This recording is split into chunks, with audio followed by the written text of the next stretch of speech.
weekend retreat.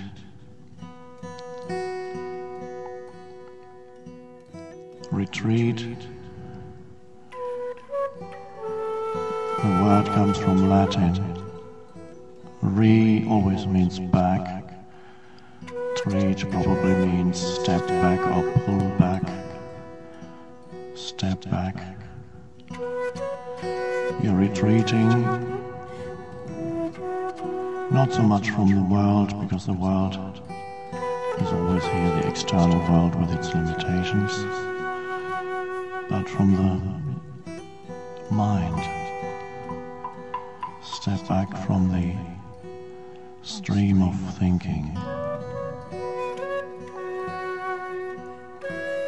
And there's only one thing to learn here, one thing to get, and that is a particular state of consciousness.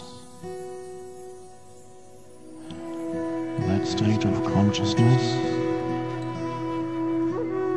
is free of thought, unlimited, unconditioned, formless. Thought is form. Identification with thought is identification with form. So we are here to learn, not so much to learn, because there's nothing to acquire, to discover within ourselves that state that is already there, that state of pure intelligence prior to thought,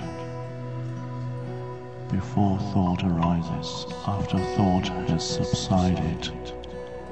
There is a state that is unconditioned,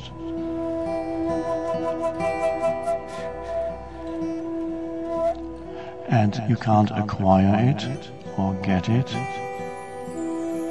in time, in future. If you look to the future for that state, you'll never get it, because it's already there as your natural state, as it's sometimes called. So we are simply allowing that state to emerge, to be there. How?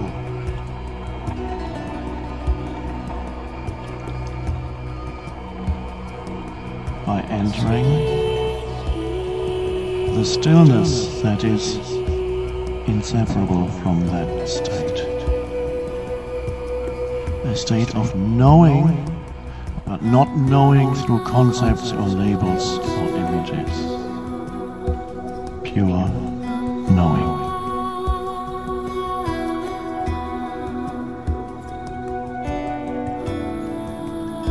The teaching is not just in the words. The state itself is teaching itself. The state is here, and all you have to do is be open to it.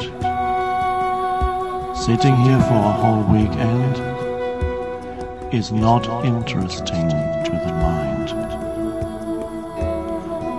To the mind, it's tedious and boring, because there's not enough there to feed it.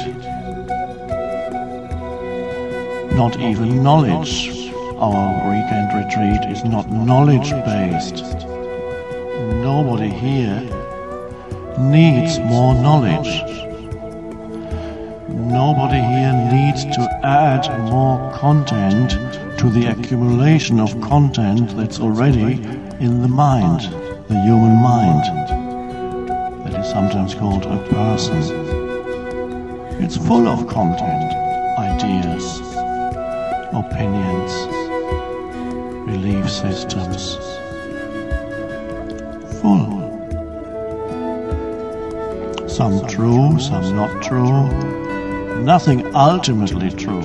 No thought can be ultimately true. There's always another polarity.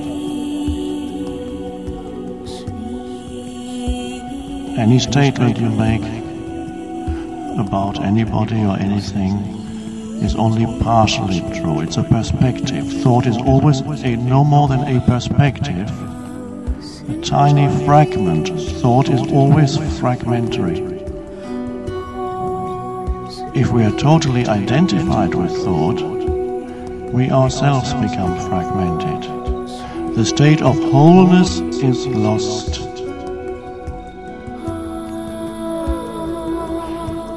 And we are here for the state of wholeness to emerge. Awareness, consciousness, unconditioned, and to the mind that is not an interesting topic.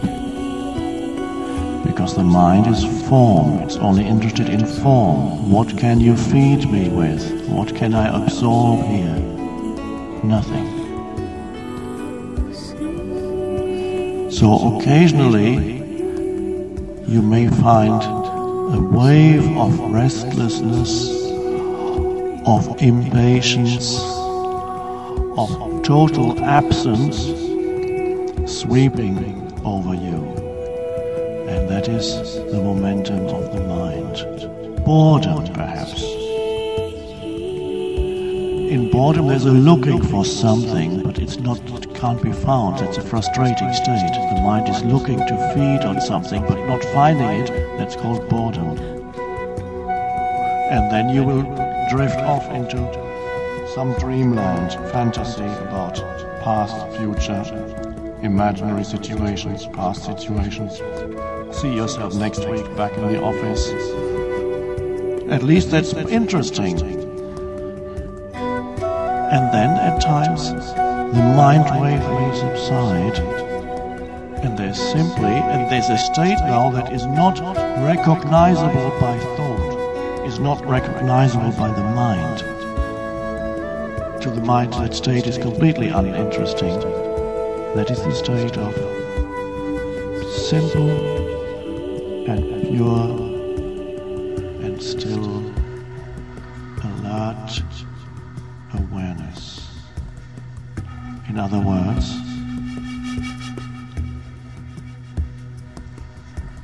consciousness without thought.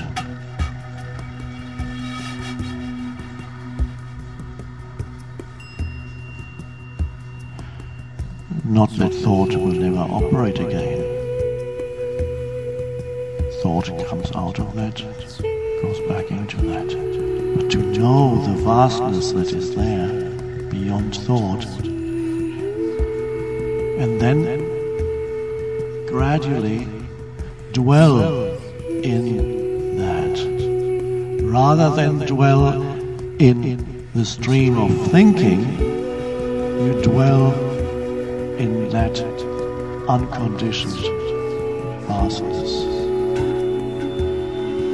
And that means quite often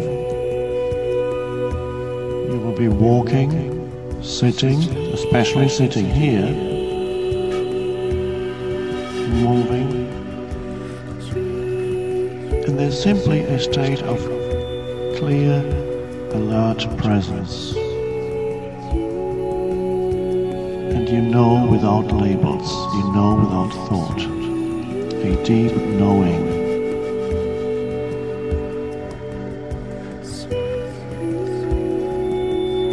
That's the unconditioned. Then thought operates much more beautifully when it operates out of that. Creative inspiration. And then again, you fall back into the stillness.